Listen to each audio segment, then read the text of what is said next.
ओम श्री कृष्णाय नमः। कैसे हो दोस्तों? क्या आप भी अर्जुन की भांति श्री कृष्ण को अपना साथी बनाना चाहते हो?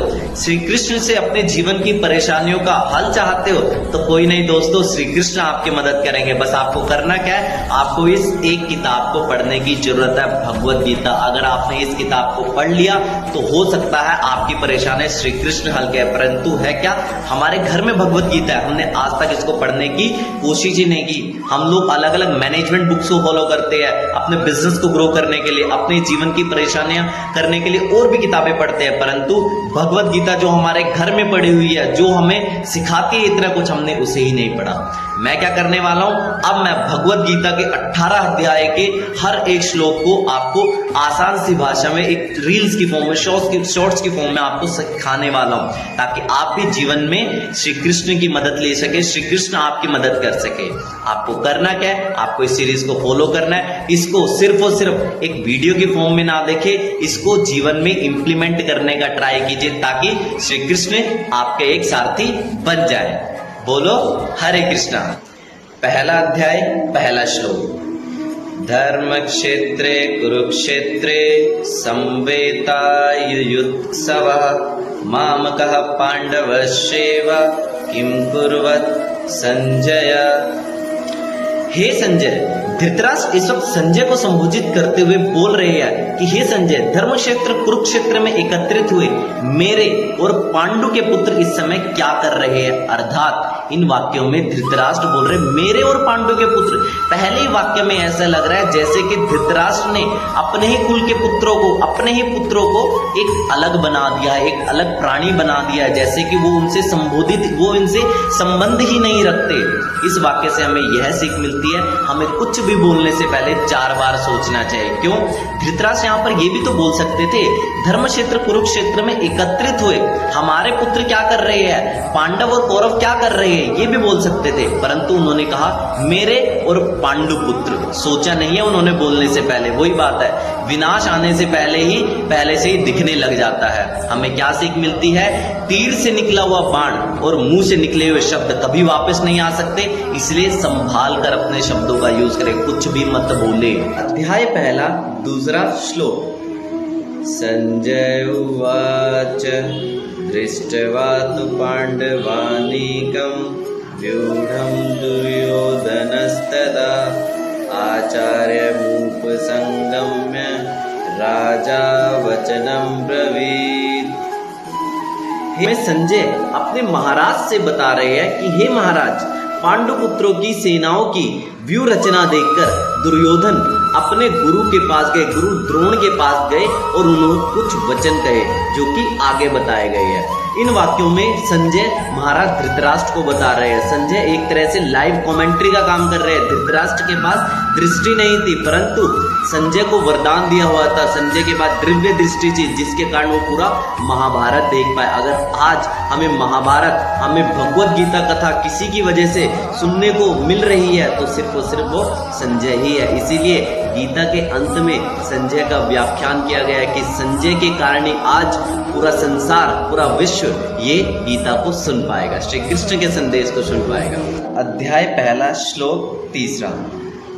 पश्येतां पांडुपुत्राणाम् आचार्य महतिं च मुं व्यूढां द्रुपदपुत्रेण तव शिष्येण धीमतः। वाक्य दुर्योधन के है।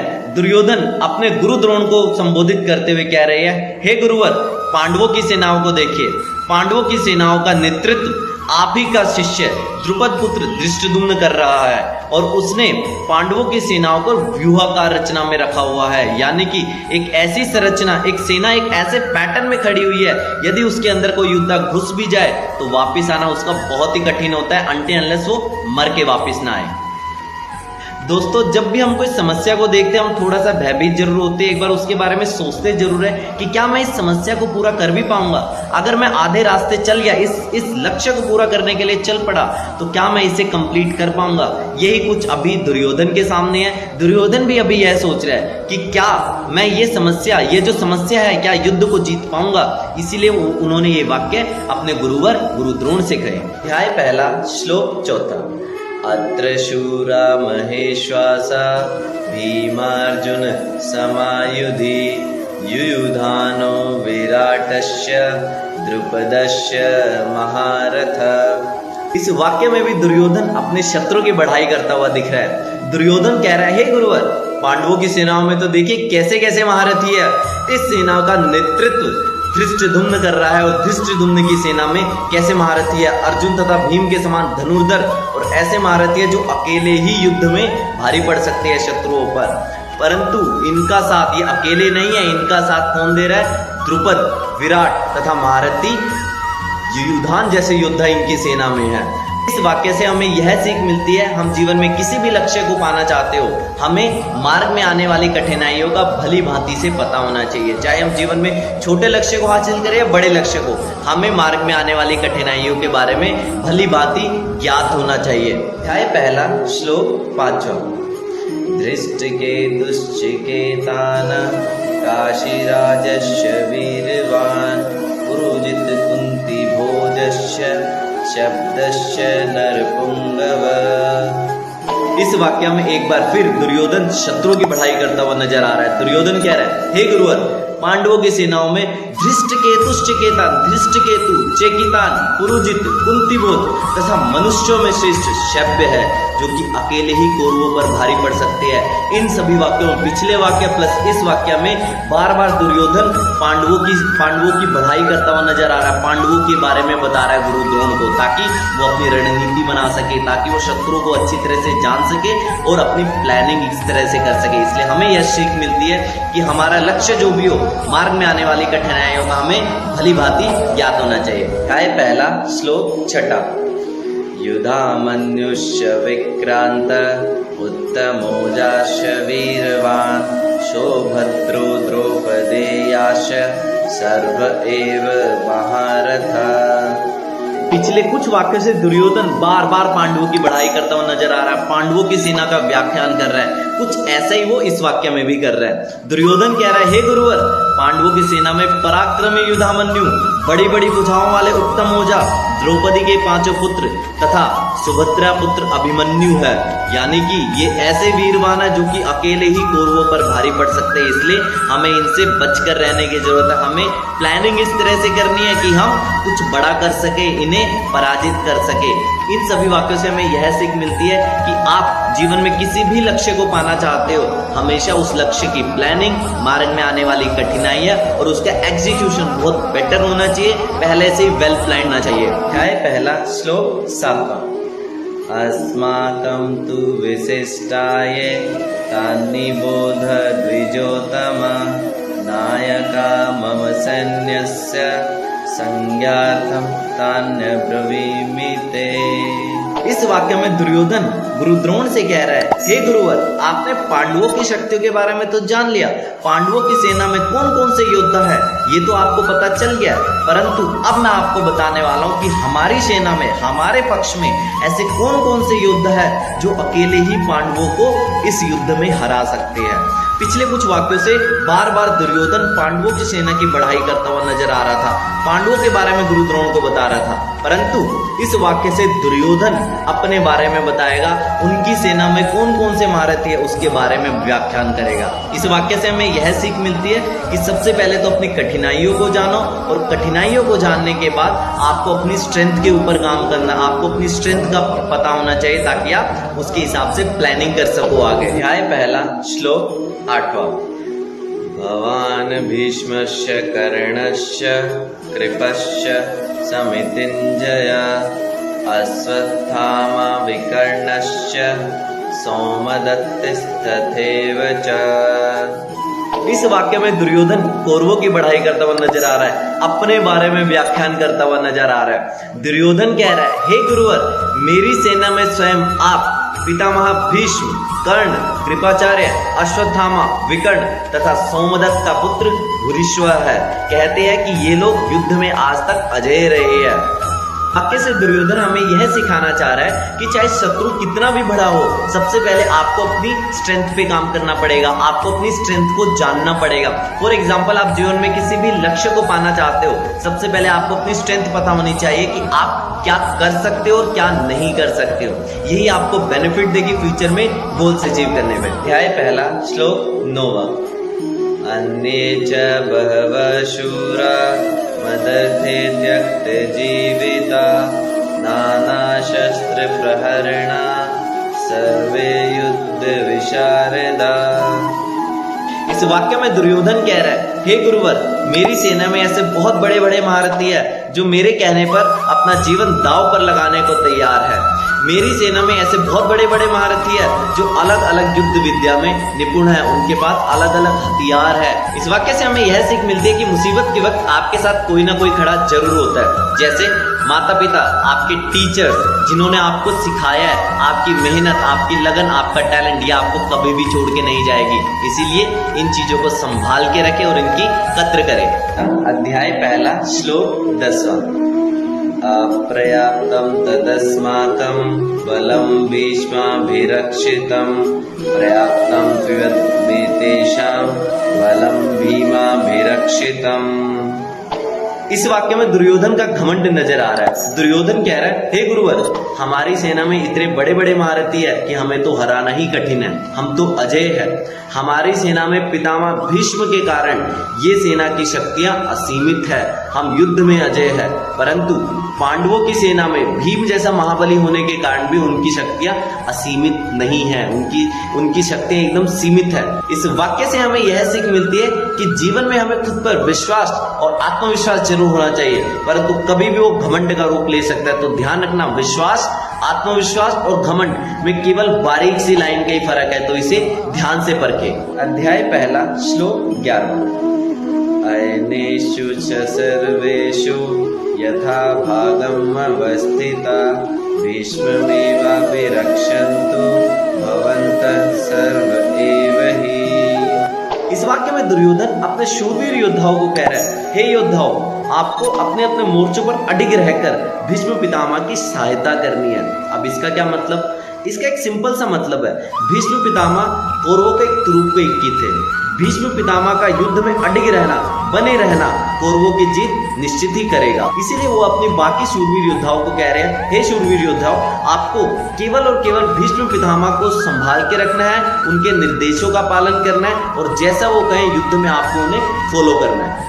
इस वाक्य से हमें यह सीख मिलती है कि हमें अपने बहुमूल्य चीज को संभाल कर रखना चाहिए और जब जरूरत आए तभी हमें उसका इस्तेमाल करना चाहिए। जैसे एक लेग स्पिनर लेग स्पिन डालता है परंतु बीच बीच में गुगली डाल देता है, क्यों? क्योंकि वो अपने बहुमूल्य जो उसका तुरुप का एक है वो उसे एकदम एग्जैक्ट पॉइंट पर इस्तेमाल करना चाहता है ताकि उसे विकेट मिले।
पितामह भीष्म के द्वारा शंखनाद किए जाने के उपरांत वहां पर अलग अलग तरह के वाद्य यंत्र और बजने लगे। नगाड़े, ढोल, तुरही, सींग सहसा जैसा अलग अलग वाद्य यंत्र। वहां पर कोई संगीत में माहौल नहीं था, वहां से बहुत ही ज्यादा शोर आ रहा था, वहां पर बहुत ही डरावना माहौल था। श्वेतेर्हर्युक्ते महती से नंदने स्थितो माधव पांडवश्चैव दिव्यो शंखो प्रदद्मतु।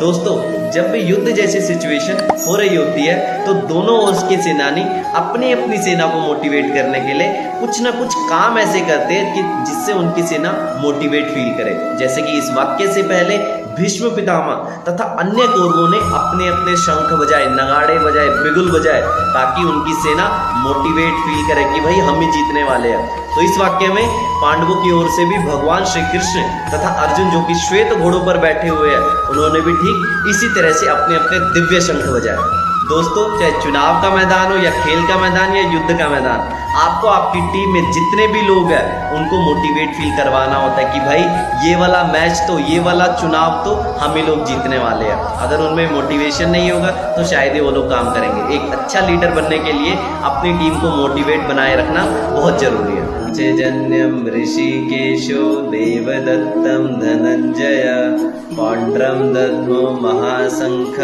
भीमकर्मा वृकोदर। भगवान श्री कृष्ण के शंख का नाम पांचजन्य था, अर्जुन के शंख का नाम देवदत्त तथा महाबली भीम के शंख का नाम पौंड्र था। इस वाक्य में भगवान श्री कृष्ण, अर्जुन तथा भीमसेन ने अपने अपने शंख बजाए। क्यों? शंख बजाने का मेन कारण सिर्फ और सिर्फ अपने आप को तथा अपनी सेना को मोटिवेट फील करवाना कि भाई युद्ध तो हम ही जीतने वाले हैं, युद्ध में गर्जना हमारी है, इसका मतलब जीतने भी हम ही वाले हैं। इस वाक्य से हमें यह सीख मिलती है कि हमें भी अपने अंदर के शंख को जगाना पड़ेगा, अपने शंख को फाइंड आउट करना पड़ेगा। फॉर एग्जाम्पल, हर व्यक्ति का कुछ ना कुछ लक्ष्य होता है। किसी के लिए लक्ष्य कोई एग्जाम को क्रैक करना हो सकता है, चुनाव जीतना हो सकता है, IPL खेलना हो सकता है, कुछ भी लक्ष्य हो सकता है। आपको अपने लक्ष्य को फाइंड आउट करना है और उस लक्ष्य को फाइंड आउट करने के बाद आपको उसमें मोटिवेशन ढूंढना है। ऐसी क्या चीज है जो आपको मोटिवेट करती है उस लक्ष्य को पाने के लिए? किसी के लिए हो सकता है कि एग्जाम उसे क्यों क्रैक करना है, कि उसे अपनी फैमिली की कंडीशन सुधारनी है, अपने माता पिता का नाम रोशन करना है। किसी के लिए स्टार्टअप बनाना एक लक्ष्य हो सकता है। क्यों हो सकता है? क्योंकि उसके फैमिली में किसी ने भी आज तक इतना पैसा नहीं कमाया जो कि वो स्टार्टअप से कमा सकता है। आपको अपने मोटिवेशन को फाइंड आउट करना पड़ेगा, बट मोटिवेशन एक्सटर्नल मोटिवेशन ही, ऐसा नहीं कि कोई मोटिवेशन किसी का ज्ञान सुन के आप मोटिवेट हो रहे हो। इंटरनल मोटिवेशन होना चाहिए आपको। नंद विजयम राजा कुंती पुत्रो युधिष्ठिर नकुल सहदेवस्य सुघोषमणि पुष्पको। दोस्तों, पिछले वाक्य में हमने देखा कि भगवान श्री कृष्ण, अर्जुन तथा भीमसेन ने अपने अपने शंख बजाए। भगवान श्री कृष्ण ने पांचजन्य, अर्जुन ने देवदत्त तथा भीमसेन ने पौंड्र नामक शंख बजाए। क्यों? ताकि वो अपने आप को मोटिवेट रख सके। ठीक उसी प्रकार युधिष्ठिर, नकुल तथा सहदेव ने भी अपने अपने शंख बजाए। युधिष्ठिर के शंख का नाम अनंत विजय, नकुल तथा सहदेव के शंख का नाम सुघोष तथा मणिपुष्पक था। इन सभी वाक्यों से बार बार हमें यही सीखने को मिलता है कि लाइफ में मोटिवेशन की नीड आखिरकार सभी को होती है, चाहे वो कितना भी बड़ा महारथी क्यों ना हो। शस्य परमेश्वास शिखंडी च महारथ धृष्टद्युम्नो विराटस्य।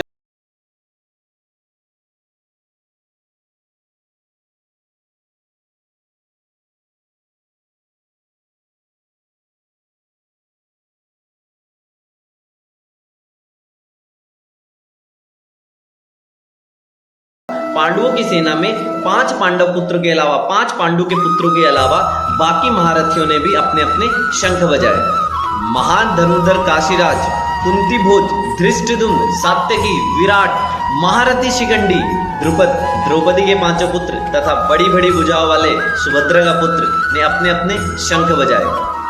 दोस्तों, आखिरकार युद्ध में मोटिवेशन की नीड किसको नहीं होती है? हमने तो भगवान श्री कृष्ण ने खुद को मोटिवेट करने के लिए, भगवान श्री कृष्ण अपनी सेना को मोटिवेट करने के लिए उन्होंने स्वयं पांचजन्य नामक शंख बजाया। तो बाकी सेनानी जैसे कि सात्यकी, विराट, धनुर्धर, काशीराज, ये तो अपने अपने शंख बजाएंगे ही बजाएंगे। सर्वोषो धातृराष्ट्राणां हृदयानि व्यधारयत् नभस्य पृथिवीं च तुमुलो भयानुनादयन्।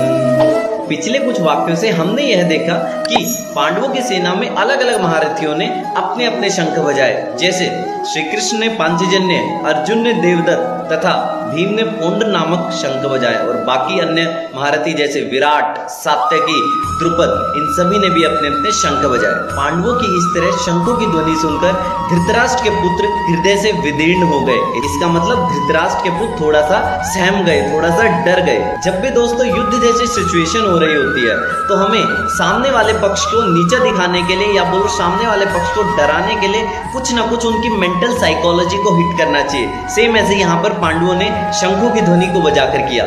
इससे हमें यह सीख मिलती है कि हम चाहे कोई बिजनेस मीटिंग के लिए जाए, चाहे कोई इंटरव्यू देने जाए, हमारी स्टार्टिंग ऐसी होनी चाहिए, हमारी वार्तालाप की स्टार्टिंग ऐसी होनी चाहिए कि सामने वाला हमसे प्रभावित ही हो जाए। व्यवस्थितान् दृष्ट्वा धातृराष्ट्रान् कपिध्वज प्रवृत्ते शस्त्र संपाते धनुरुद्धम्य पांडव ऋषिकेशं तदा वाक्यम् इदमामहीपते।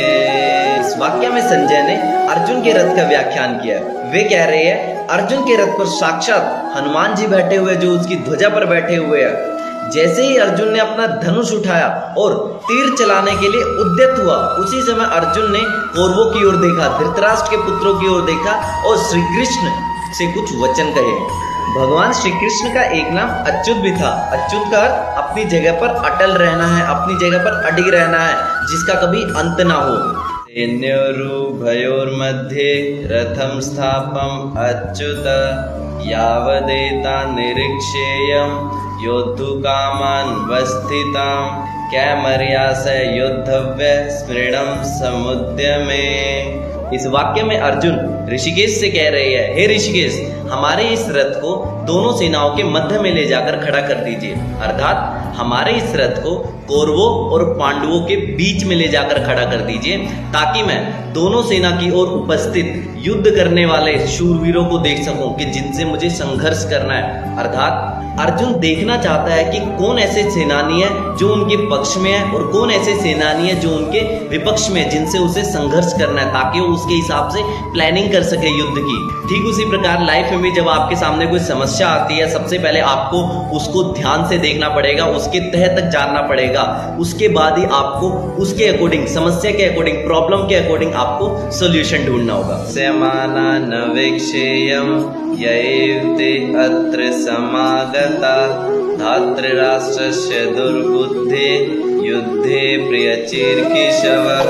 इस वाक्य में अर्जुन दुर्योधन को धृतराष्ट्र का दुर्बुद्धि पुत्र बता रहा है। अर्जुन कह रहा है, हे ऋषिकेश, हमारे इस रथ को युद्ध के बीचों बीच ले जा सकूं, ताकि मैं उन सेनानियों को देख सकूं, उन शूरवीरों को देख सकूं जो दुर्योधन के कहने पर दुर्योधन को खुश करने के लिए युद्ध लड़ने के लिए तैयार हो गए। इस वाक्य से हमें यह सीख मिलती है कि हम जीवन में किसी भी पड़ाव पर हो, जीवन में हमें किसी भी तरह की समस्या ही क्यों ना है, हमें उसकी जड़ तक जाना पड़ेगा, समस्या के एक्चुअल प्रॉब्लम को ढूंढना पड़ेगा और उसके बाद उसका सोल्यूशन देखना पड़ेगा। एवं मुक्तो च ऋषिकेशो गुडाकेशेन भारत सैन्योरुभयोर्मध्ये स्थापयित्वा रथोत्तमः भीष्म द्रोण प्रमुक्त सर्वेषां च महीक्षिताम् उवाच पार्थ पश्चेतान् समवेता कुरुनीति। इस वाक्य में संजय ने धृतराष्ट्र से कहा, हे महाराज, अर्जुन द्वारा कहे जाने पर श्री कृष्ण ने, ऋषिकेश ने अपने रथ को दोनों सेनाओं के बीचों बीच ले जाकर खड़ा कर दिया। भीष्म पितामह, गुरु द्रोण तथा विश्व के अन्य सेनानी जो कौरवों की तरफ से पांडवों को हराने के लिए आए हुए, इस रण क्षेत्र में आए हुए हैं, उन सभी योद्धाओं के बीचों बीच ले जाकर श्री कृष्ण ने अपने रथ को खड़ा कर दिया और अर्जुन से कहा, हे पार्थ, इन सभी सेनानियों को देखो, इन सभी कौरवों को देखो जो आप लोगों से युद्ध करने आए हुए हैं। इस वाक्य में पार्थ का अर्थ अर्जुन से है। अर्जुन का एक नाम पार्थ भी था। भगवत गीता जरूर अर्जुन को तो सुनाई थी श्री कृष्ण ने, परंतु अर्जुन के माध्यम से, संजय के माध्यम से यह भगवत गीता श्री कृष्ण पूरे विश्व भर को समझाना चाह रहे थे, क्योंकि जो अर्जुन की समस्याएं हैं, आज वही समस्या हर एक यूथ की है। त्रापश्च स्थितान् पार्था पितॄनथ पितामहान् आचार्यान् मातुलान् भ्रातॄन् पुत्रा पौत्रो सखेन स्थितां ससुरान् सुहृदस्य सेनयोरुभयोरपि। कुंती का एक नाम पृथा भी था, इसलिए अर्जुन को एक और नाम से जाना गया है, पृथपुत्र अर्थात पार्थ। इस वाक्य में संजय धृतराष्ट्र से कह रहे हैं, हे महाराज, अर्जुन इस समय दोनों सेनाओं के मध्य में खड़ा हुआ है और वह यह देख रहा है कि उसके पक्ष में कौन लोग हैं और उसके विपक्ष में कौन लोग हैं। उसने देखा कि उसे चाचा, मामा, ताऊ, बड़े बुजुर्ग जैसे कि पितामह, गुरुजन, पुत्र, पौत्र, मित्र आदि लोगों से युद्ध करना है। दोस्तों, अगर मैं आपको कहूं कि आपको अपने सगे संबंधियों का विरोध करना है, अपने सगे संबंधियों के विपक्ष में खड़ा होना है, क्या आप कर पाओगे? शायद नहीं। परंतु महाभारत में अर्जुन ने, पांडवों ने और श्री कृष्ण ने अपने ही सगे संबंधियों के खिलाफ खड़े हुए उनके खिलाफ युद्ध किया और उनको युद्ध में पराजित किया, क्योंकि वे धर्म की तरफ से, उन्हें धर्म को जिताना था। समीक्ष स कौन्तेय सर्वान् बन्धून् वस्थितान् कृपया पर्याविष्टो विषीद त्रिदं भवेत्। दोस्तों, महाभारत को तो धर्म युद्ध कहा गया, क्योंकि धर्म की रक्षा करने के लिए अपने सगे संबंधियों को भी मारना पड़ा पांडवों को।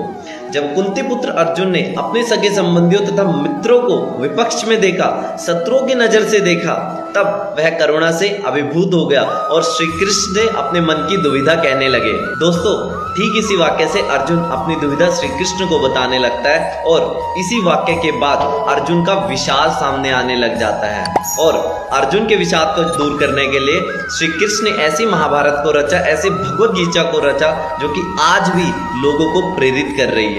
इष्टेवं स्वजनं कृष्णायुयुस्सं संपस्थितं सीदन्ति मम गत्राणि मुखं च परिशुष्यति। दोस्तों, अगर मैं आपको अभी युद्ध करने को कहूं या युद्ध जैसी समस्या आपके सामने होगी, क्या आपको घबराहट नहीं होगी? क्या आपका मुंह नहीं सूखेगा? क्या आपको डर नहीं लगेगा? ठीक उसी तरह अर्जुन के साथ भी अभी यही हो रहा है।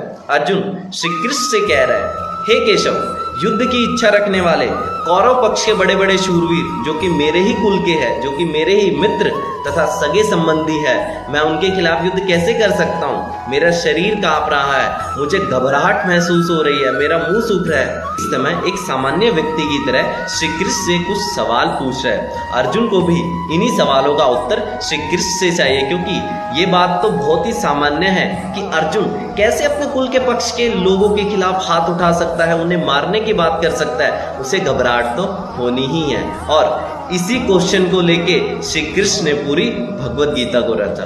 आगे आने वाले श्लोक में हम देखेंगे कैसे श्री कृष्ण को दुनिया का पहला मोटिवेशन स्पीकर बोला जाता है। विपतुश्च शरीर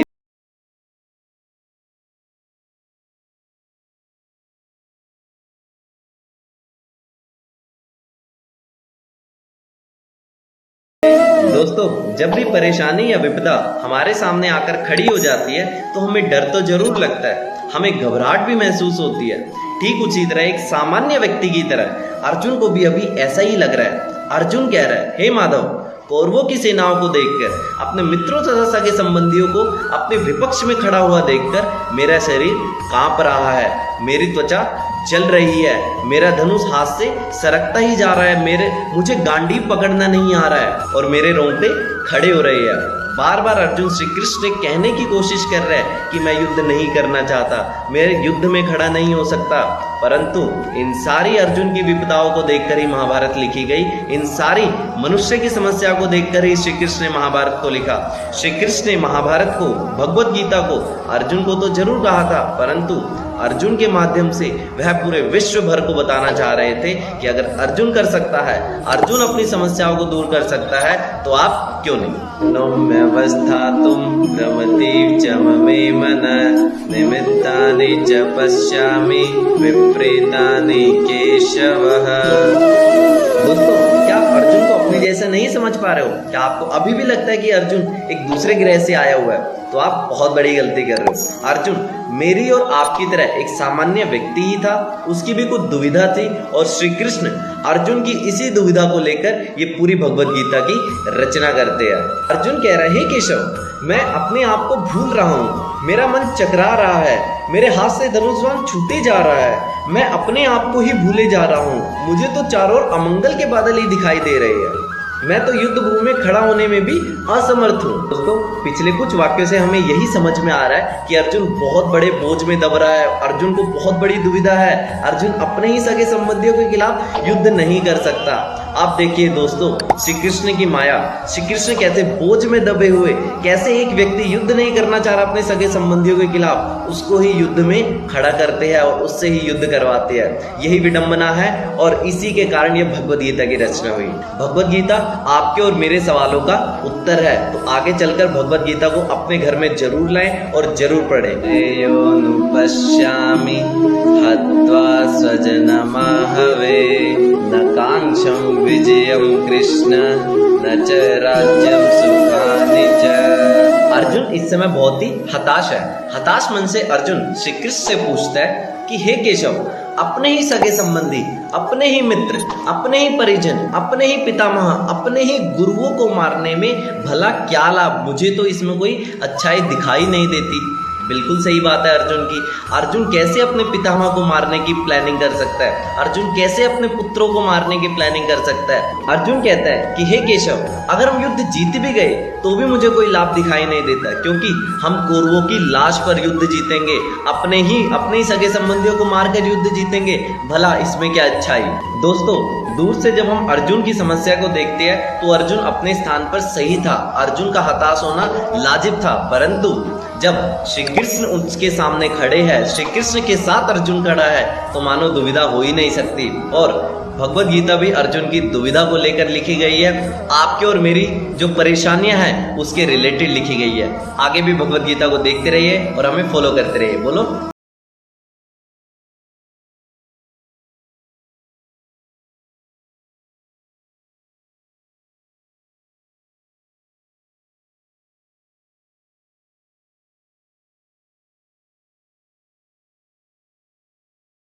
से श्री कृष्ण से कहते हैं कि हे केशव, हमें राज्य सुख से क्या ही लाभ होगा, धन दौलत ऐश्वर्य से हमें क्या ही लाभ होगा, क्योंकि जिन लोगों के लिए हम ये सारी इच्छाएं रखते हैं, जिन लोगों के लिए हम धन दौलत ऐश्वर्य की इच्छाएं रखते हैं, वे तो युद्ध में हमारे सामने ही खड़े हैं।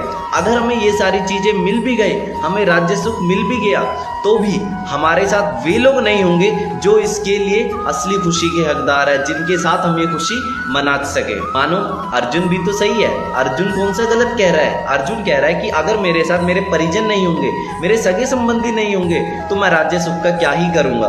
दोस्तों, इसमें विडंबना तो देखिए कितनी बड़ी है।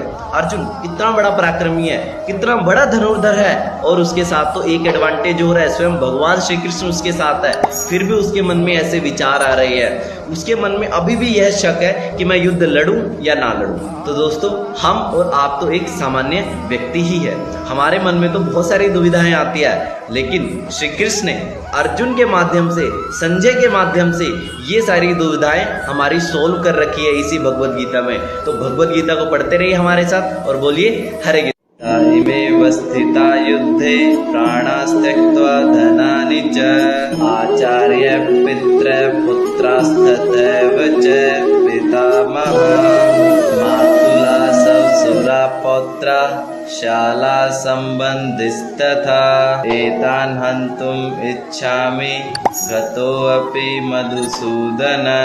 अर्जुन अपनी दुविधा श्री कृष्ण को बताते हुए कहते हैं कि हे केशव, मैं अपने ही गुरुजन, अपने ही पितामह, पुत्रगण, साले, मामे, ससुर, नाना आदि के खिलाफ कैसे युद्ध में खड़ा हो सकता हूँ? अपने ही सगे संबंधी है ये तो मेरे। ये लोग युद्ध में अपना धन और प्राण दोनों देने के लिए तत्पर है, ये लोग अपनी जान देने से भी नहीं हटेंगे युद्ध में, और मेरे समक्ष आकर खड़े हो गए हैं। मैं मानो अपने ही सगे संबंधियों को कैसे मारने के लिए खड़ा हो जाऊं? हे केशव, मेरी इस दुविधा का कोई सोल्यूशन दो। श्री कृष्ण चाहते तो उसी समय अर्जुन को एक लाइन में उत्तर दे सकते थे कि हे अर्जुन, उठो और युद्ध करो, परंतु श्री कृष्ण ने ऐसा नहीं किया। उन्होंने पहले अर्जुन की पूरी समस्याओं को जाना और उसके बाद अपनी भगवद गीता की रचना की। इससे हमें क्या सीख मिलती है? अगर कोई भी आप प्रोडक्ट बेचने जाओ, अगर कोई भी आप सेल करने जाओ, हमेशा आपको पहले कस्टमर की प्रॉब्लम को जानना है, उसके बाद ही आपको अपना सोल्यूशन उसके सामने देना है। त्रिलोक्य राज्यस्य हेतो किं नु मही कृते यत्र धात्र राष्ट्रानका प्रीतिस्य जनार्दन। इस वाक्य में भी हमें अर्जुन परेशानी नजर आ रहा है। अर्जुन अपनी परेशानी के बारे में श्री कृष्ण को बताते हुए कहता है कि हे जीवों के पालक, मैं इन सब लोगों से लड़ने को तैयार नहीं हूं, मैं युद्ध में खड़ा नहीं हो सकता। भले ही मुझे तीनों लोगों का राज्य सुख ही क्यों ना त्यागना पड़े, परंतु मैं इन लोगों से युद्ध नहीं कर सकता। भला धृतराष्ट्र के पुत्र हमारे ही भाइयों को मारने में क्या लाभ, क्या हानि, इसमें तो पूरा हानि है हमारी। दोस्तों, अर्जुन अपने स्थान पर गलत नहीं था। अगर आप भी अर्जुन के स्थान पर होते तो शायद आप भी यही कहते। तो दोस्तों, आपको अपने लक्ष्य को पाने के लिए कुछ ना कुछ त्यागना जरूर पड़ता है। वो कहते हैं ना, कुछ लोगों ने सपनों के कारण अपनों को त्याग दिया और कुछ लोगों ने अपनों के कारण सपनों को त्याग दिया। बहुत ही गहरी लाइन है, जरूर इस वाक्य को दोबारा सुने। अपमेवाशयेदस्मा हत्वेताना ततायिना तस्मान् हर्या वयं हन्तुं धातृराष्ट्रान् सबान्धवान् स्वजनं हि कथं हत्वा सुखी न स्याम माधव। परेशान मन से अर्जुन श्री कृष्ण से कुछ सवाल पूछता है कि हे केशव, इन आतताइयों को मारने से हमें युद्ध में कोई लाभ होता हुआ दिखाई नहीं दे रहा। आतताई अर्थात बुरे लोग, इन बुरे लोगों को युद्ध में मारने से मुझे तो कोई लाभ दिखाई नहीं दे रहा, बल्कि हमें पाप और चढ़ेगा। इसीलिए हम पाप क्यों चढ़ेगा? क्योंकि हम अपने सगे संबंधियों के खिलाफ युद्ध कर रहे हैं, अपने सगे संबंधियों को मार रहे हैं। अगर हमने युद्ध में उनका वध कर दिया तो हमें ही पाप चढ़ेगा। और यदि केशव हमने युद्ध कर भी लिया तो युद्ध के पश्चात भी क्या हम सुखी रह पाएंगे अपने ही सगे संबंधियों को मारकर? शायद नहीं। तो पहले अध्याय को विषाद योग के नाम से भी जाना जाता है, क्योंकि पहले अध्याय में अर्जुन विषाद करता हुआ नजर आ रहा है, दुखी नजर आ रहा है, और यही दुखी का समाधान श्री कृष्ण आने वाले बाकी अध्यायों में देते हैं और अर्जुन की दुविधा को सॉल्व करते हैं। यद्यपि च पश्यन्ति लोभोत्पहत चेतसा कुलक्षय कृतं दोषं मित्रद्रोहे च पातकं कथं न गेयमस्माभिः पापादस्मान् निवर्तितुं कुलक्षय कृतं दोषं प्रपश्यद्भिर्जनार्दन।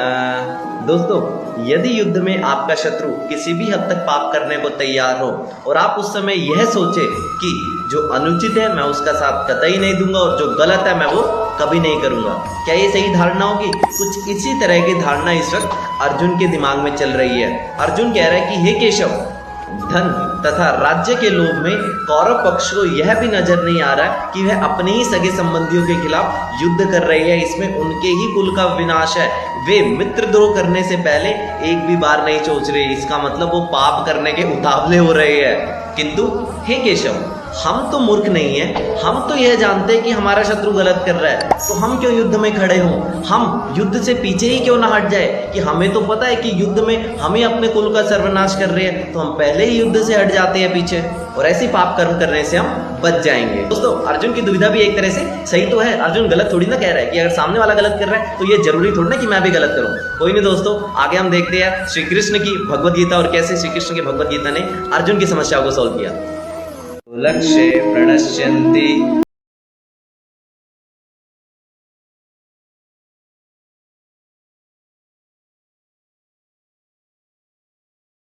परिवार नहीं बचता, वहां पर तो कुछ भी नहीं बचता, कुल का नाश हो जाता है और वहां पर अधर्म फैल जाता है। कुछ ऐसा ही इस समय अर्जुन सोच रहा है। अर्जुन कह रहा है कि हे माधव, मैं किन लोगों के खिलाफ युद्ध करूंगा? अगर मैं इन लोगों को युद्ध में मार दूं या ये लोग हमें मार दे तो हमारे कुल का तो नाश ही हो जाएगा, सनातन परंपरा भंग हो जाएगी। और इससे यदि एक बार सनातन परंपरा भंग हो गई, कुल का विनाश हो गया, तो पूरे के पूरे कुल में अधर्म फैल जाएगा, धर्म की हानि होगी और आने वाली संतानें भी धर्म की रक्षा नहीं कर पाएगी। मानो अर्जुन भी तो सही है। अर्जुन कौन सा गलत कह रहा है कि एक बार अगर कुल की हानि हो गई, एक बार अगर कुल का विनाश हो गया तो शायद ही कोई उस कुल में धर्म की रक्षा कर पाएगा। दोस्तों, यह वाक्य तो आज के ही संदर्भ में कहा गया है, क्योंकि परिवार ही तो है जो हमें बांधे रखता है, जो हमें आदर्शों में बांधे रखता है। अगर परिवार ही नहीं होगा तो आखिरकार कैसे धर्म का पालन होगा, कैसे मैं उस रास्ते पर चल पाऊंगा, आदर्शों को फॉलो कर पाऊंगा। इसीलिए परिवार में धर्म को बनाए रखे, धर्म की हानि मत होने दे। धर्माभिभवात्युक्त प्रदर्शन्ति।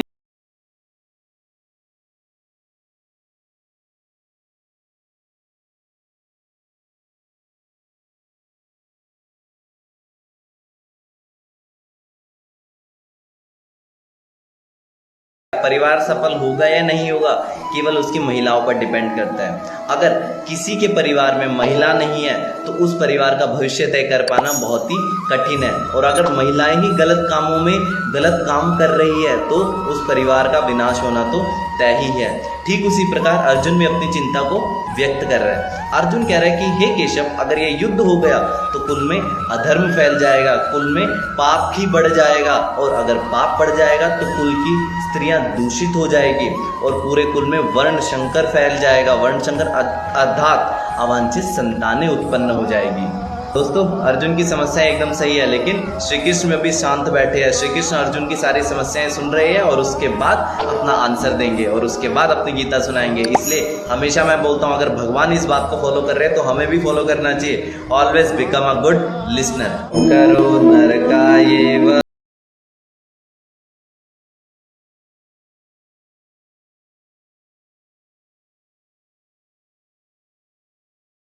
वर्ण संकर का यहाँ पे मतलब है जब वर्ण तथा समाज की मर्यादाओं को ध्यान में न रखते हुए संतानें उत्पन्न हो, अवांछित संतानें उत्पन्न हो, उसे ही वर्ण संकर कहते हैं। वर्ण संकर से तो किसी भी समाज का नष्ट होना तय ही है, किसी भी कुल का नष्ट होना तय ही है।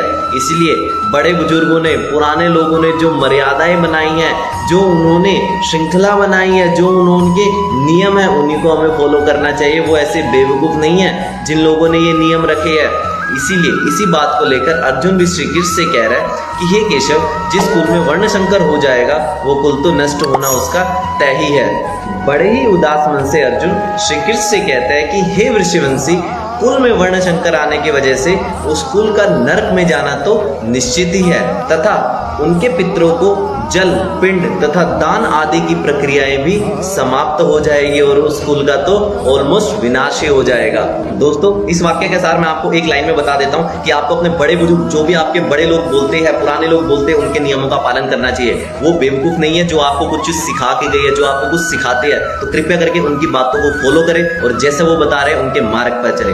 कुशेरेते कुलघ्राना वर्ण शंकरा करे स्यादन्ते जाति धर्म कुल धर्म से शाश्वतः। इस वाक्य में उनके पुत्र अर्जुन श्री कृष्ण को वर्ण शंकर के दुष्परिणामों के बारे में बता रहे हैं। अर्जुन कह रहे हैं कि हे माधव, अगर किसी कुल में वर्ण शंकर फैल गया, अवांछित संतानें उत्पन्न हो गई, तो उस कुल का विनाश होना तो तय है, उस जाति का विनाश होना तय है, वहां के धर्म का विनाश होना तय है। तो यानी कि वर्ण शंकर से किसी व्यक्ति विशेष को नहीं बल्कि पूरे समाज को ही खतरा है। दोस्तों, ये तो सिंपल सी बात है ना। अगर कोई समाज, अगर कोई व्यक्ति अपना कर्तव्य निर्वहन नहीं करता, अपने धर्म का पालन नहीं करता, क्या वह समाज या वह धर्म ज्यादा समय तक टिक पाएगा? शायद उत्तर है नहीं। तो हमें भी अपने धर्म तथा समाज की रक्षा करने के लिए भी कुछ कर्तव्यों का निर्वाह करना पड़ता है। संकुल धर्माणाम मनुष्याणाम जनार्दन नरके नियतम वासो भवतीत्यनुशुश्रुम। इस वाक्य में अर्जुन की एक और दुविधा हमें नजर आ रही है। अर्जुन कह रहा है कि हे केशव, हे कृपा निधान, मेरी रक्षा कीजिए, मुझे मार्ग दिखाइए, मुझे बताइए कि अगर हम युद्ध जीत या अगर हम युद्ध हार भी गए तो भी हमें अपने ही लोगों को मारना पड़ेगा, अपने ही लोगों की हानि होगी। इसका मतलब हमारा कुल नष्ट हो जाएगा, हमारे कुल का विनाश हो जाएगा। और हे केशव, जिस कुल का विनाश होता है वह हमेशा नरक में वास करता है। इस वाक्य में अर्जुन अपने कुल की रक्षा करना चाहता है, अपने कुल को बचाना चाहता है। इसीलिए वह चाहता है कि यह युद्ध ना हो, क्योंकि युद्ध हो गया तो कुल का तो विनाश ही हो जाएगा। दोस्तों, इस वाक्य का आपकी लाइफ और मेरी लाइफ से डायरेक्टली संबंध है। आपने जनरली देखा ही होगा, जिस परिवार या जिस कुल में धर्म की रक्षा नहीं होती, धर्म नहीं होता, वह परिवार का नष्ट होना तो तय है, वह परिवार का विनाश होना तो तय ही है। इसीलिए कहते हैं अपने घर में धर्म की रक्षा करें, अपने घर में धर्म को अपनाएं। अहोवत् महत् पापं कर्तुं व्यवस्थिता वयं यत्राज्य सुखलोभेन हन्तुं स्वजनमुद्यतः। अर्जुन अपनी दुविधा केशव को बताते हुए कह रहा है कि हे केशव, हम यह भी जानते कि हमारा शत्रु गलत कर रहा है, हमारा शत्रु राज्य और धन के लोभ के लिए स्वजनों को मारने के लिए तैयार हो गया है, अपने को मारने के लिए तैयार हो गया। लेकिन हे केशव, मुझे इस बात का उत्तर दीजिए, शत्रु गलत कर रहा है वो तो चलो ठीक है, दुर्योधन गलत कर रहा है वो तो चलो ठीक है, वो तो मूर्ख है, उसमें तो बुद्धि ही नहीं है, परंतु हम तो समझदार हैं, परंतु हम तो सही रास्ते पर जा सकती है, लेकिन हम भी दुर्योधन के बताए गए गलत मार्ग पर जा रहे हैं, हम भी युद्ध करने को उतावले हो रहे हैं, हम भी स्वजनों को मार रहे हैं। तो क्या इसका मतलब यह नहीं है कि हम भी गलत कर रहे हैं? बिल्कुल सही बात है, अर्जुन की दुविधा एकदम सही है, क्योंकि दुर्योधन गलत कर रहा है, शत्रु गलत कर रहा है, वह तो मूर्ख है। तो क्या इसका मतलब यह भी है कि जो समझदार व्यक्ति है वह भी गलती करे? तो शायद नहीं।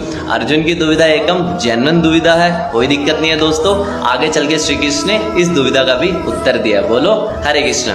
यदि मां प्रतीकारं शस्त्रं शस्त्रपाणयः धातृराष्ट्ररणे हन्युस्तन्मे क्षेमतरं भवेत्। आपसे बस एक कुछ छोटे से सवाल पूछूंगा, देखते हैं कि आप उसका उत्तर दे पाओगे या नहीं। दोस्तों, अगर मैं आपसे कहूं कि जिन लोगों ने आपको चलना सिखाया, जिन लोगों ने आपको दौड़ना सिखाया, जिन लोगों ने आपको शिक्षा दी, जिन लोगों ने आपको संसार का वास्तविक मतलब सिखाया है, क्या आप उन्हीं के खिलाफ युद्ध कर सकते हो? क्या आप उन्हीं को मारने के खिलाफ खड़े हो सकते हो? क्या आपका उत्तर होगा? शायद आपका उत्तर भी अर्जुन की तरह ना में होगा, शायद आप भी उत्तर ना ही दोगे। क्यों? क्योंकि दोस्तों, कभी भी इन लोगों के खिलाफ आप शस्त्र नहीं उठा सकते, आपकी हिम्मत ही नहीं करेगी। ठीक उसी तरह अर्जुन के साथ भी अभी यही हो रहा है। अर्जुन कह रहा है कि हे माधव, मैं इन शस्त्रधारियों के खिलाफ युद्ध नहीं कर सकता। अगर धृतराष्ट्र के पुत्र मुझे युद्ध में निहत्थे भी मार दे तो भी यह मेरे लिए श्रेष्ठतम होगा, क्योंकि मैं युद्ध तो नहीं कर सकता। दोस्तों, ये अर्जुन का अंतिम वाक्य था। इसके बाद संजय के वाक्य स्टार्ट होते हैं और उसके बाद भगवान श्री कृष्ण की भगवत गीता स्टार्ट होती है। तो बने रहे और देखते रहे श्री कृष्ण की भगवत गीता। दोस्तों, गीता के पहले अध्याय में हमने यह देखा कि कौरवों की सेना में कितने बड़े बड़े महारथी है, कितने विशाल महारथी है, तथा पांडवों की सेना में भी कितने महान महारथी है। दोनों सेनाओं का अगर आप कंपैरिजन करोगे, दोनों सेना किसी से कम नहीं थी, परंतु कौरवों को एक बेटर एज मिला हुआ था। लेकिन पांडवों के पास तो सबसे बड़ा एज था, जो कि स्वयं श्री कृष्ण थे। उसके बाद हमने यह देखा अर्जुन का विषाद। अर्जुन अपने ही सगे संबंधियों को देखकर, अपने ही कुल के लोगों को अपने विपक्ष में खड़ा हुआ देखकर विषाद कर रहा है। वह कहना चाह रहा है श्री कृष्ण से कि हे केशव, मैं युद्ध नहीं कर सकता। इसीलिए इसी बात के कारण, अर्जुन के इसी विषाद के कारण पहले अध्याय को अर्जुन विषाद योग के नाम से भी जाना गया।